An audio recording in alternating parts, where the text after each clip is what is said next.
That was the least he could do. Quietly going back inside the house, he raced up the stairs to grab a few dollars from his wallet, hoping the person would still be there when he returned. Some reporters will do just about anything for a story, and I have become one of them. That thought floated through Jasmine Carmody's mind as she continued looking through Wesley Brooks's garbage. You could learn a lot about a person by going through their trash, but so far the only thing she'd been able to discover about Wesley Brooks, dot-com millionaire and Savannah's #1 player, was that he loved spaghetti, the microwave kind. What about the kind you made from scratch? Hadn't any of his numerous lady friends discovered that the way to most men's hearts was through their stomach and not necessarily that part of their anatomy that was located below the belt? But then, if rumors were true, Wesley Brooks wasn't like most men. She had read his bio enough times to know the full story, at least what there was of it. He'd been an orphan and had bounced back and forth from foster homes until he was 16. It was while he had been attending high school that he had struck up a close friendship with Jacob Danforth of the prominent Savannah Danforths. Jacob and Wesley became the best of friends, and when Wesley was about to be sent to yet another foster home, Jacob's parents, Harold and Miranda Danforth, stepped in and offered Wesley a home and a chance for stability in his life for the remainder of his high school years, becoming the first family he'd ever known.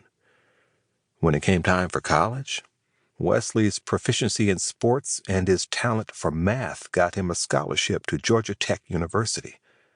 Jacob Danforth also attended Georgia Tech, and the two roomed together for the 4 years they were there. Jasmine sighed as she continued to dig through the garbage. There wasn't too much about Wesley Brooks that she didn't know, including the fact that the internet-based restaurant supply business he'd created a few years ago had made him millions, and at the age of 30, he was considered one of the wealthiest men in Savannah, as well as one of the most sought-after bachelors. She also knew about his close relationship to the Danforth family, which was the main reason she was digging through his garbage at this ungodly hour.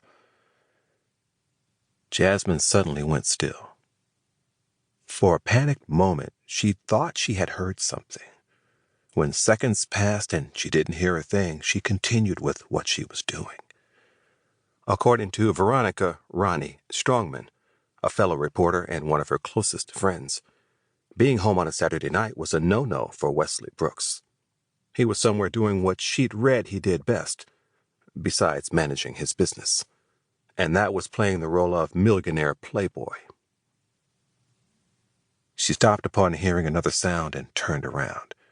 She swallowed a scream when her gaze collided with that of the playboy millionaire himself.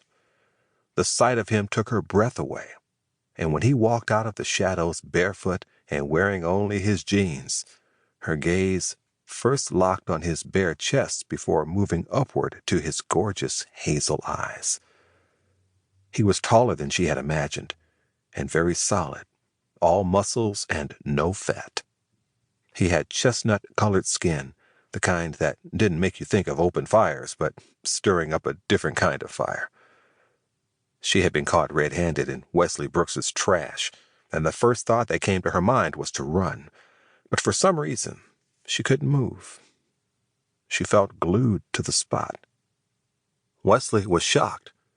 What he thought was a he had turned out to be a she. He saw the panic in the woman's eyes and knew she was about to take off running, but he couldn't let her go without first offering her something. A part of him wondered what had happened in her young life to leave her this destitute. "Wait! Don't go. I want to help." He watched her eyes widen and thought she had the most incredible dark brown eyes that he had ever seen on a woman. A scarf completely covered her head, and here in the darkened corner of the yard where only the moonlight shone through, he could see that her features were just as incredible as her eyes. Her skin tone was the color of rich cocoa, and she appeared to be no more than 25, the same age he had been when he had made his first millions. She was wearing what appeared to be a well-worn jogging suit, and surprisingly, she smelled good. His practiced nostrils recognized the fragrance, one that had an alluring scent. This particular brand would normally be too costly.